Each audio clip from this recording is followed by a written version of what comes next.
Roles of the President, Group 6, Chief of Party Reading. The President as Political Party Chief.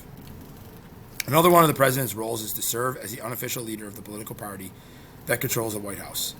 This is an important role because every action the President takes impacts the way people think about the President's political party. State and local candidates for elective office, who are members of the President's party, often win or lose elections as a result of how the voters perceive the President's job performance.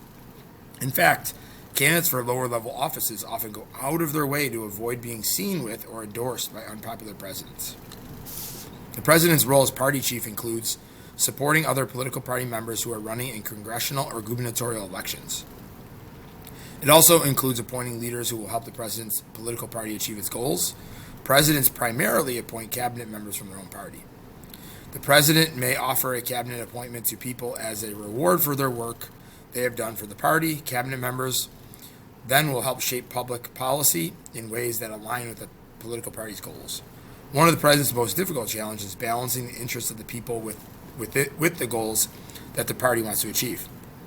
Political observers often criticize presidents for failing to reach out to members of the opposition party and attempt to compromise on key issues.